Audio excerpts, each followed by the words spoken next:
The sun was setting over Highway 17, turning the sky orange and purple like a big, colorful bruise. Cars zoomed by, kicking up dust, their headlights flashing in the growing dark. Most people didn't hear the tiny, sad whimper coming from the side of the road, but James Carter did. And what he found would change everything. Want to know what it was? James was 42, a guy who worked hard at a warehouse lifting heavy boxes all day. Life had been tough. His wife left him, his brother stopped calling, and he lived alone with his old noisy truck. He didn't get mushy about things, but that night, something caught his eye by the highway. Can you guess what he saw? It was a dog, tied to a rusty guardrail with an old rope. The poor thing looked awful. Dirty fur, skinny body, and big scared eyes begging for help. The rope had hurt its neck bad, and an empty water jug lay nearby. A piece of cardboard fluttered in the wind with messy writing. Can't keep him. Sorry. Who would do something so mean? James wondered, feeling mad. He stopped his truck, the gravel crunching loud under his boots. Hey, little guy, you're safe now, he said softly. The dog's tail wagged just a bit, weak and shaky. James untied the rope. It was tight and mean-looking, but the dog didn't run. It just looked at him, trembling. What would James do next? Keep reading. He opened his truck door. Hop in?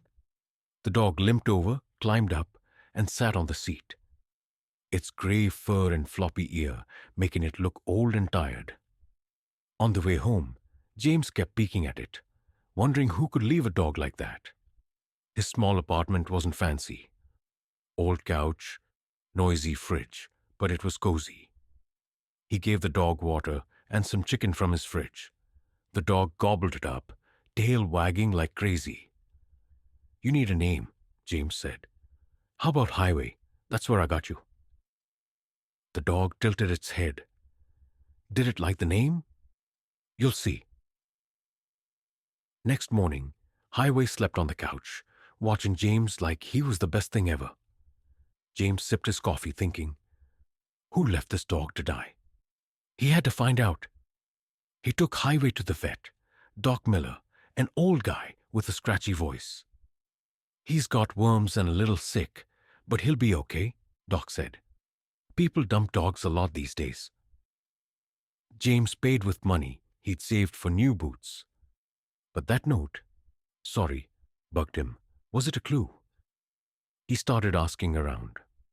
At the gas station, a girl with pink hair said, yeah, a nervous guy bought rope and water last week, drove a junky car. At the diner, a trucker nodded. Heard barking by the highway. Guy sped off fast. Bits and pieces. But who was this mystery man? James kept digging.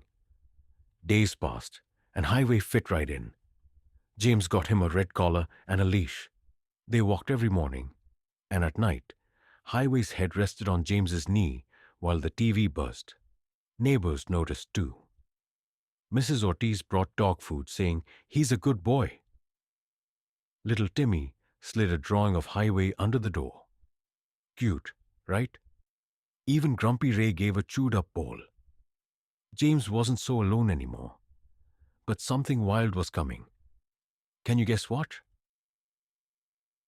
One night, James put Highway's picture online in a Lost Pets group with that sorry note. By morning, a message popped up. That's Max, my ex's dog. He moved to Colorado and left him. I begged him not to. It was from Lydia, with a picture. Same floppy ear, same gray face. James's stomach flipped.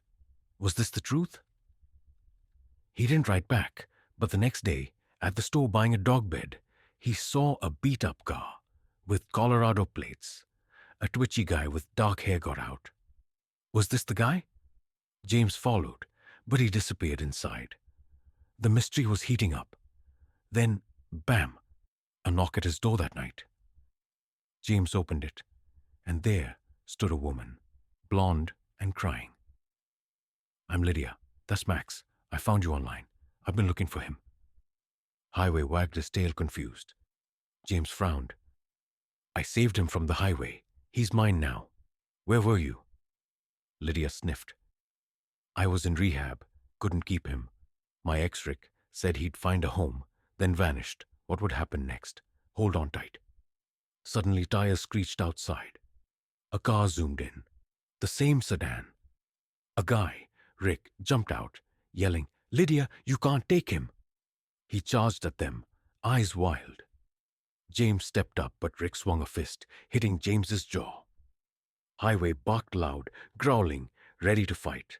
Then, shock.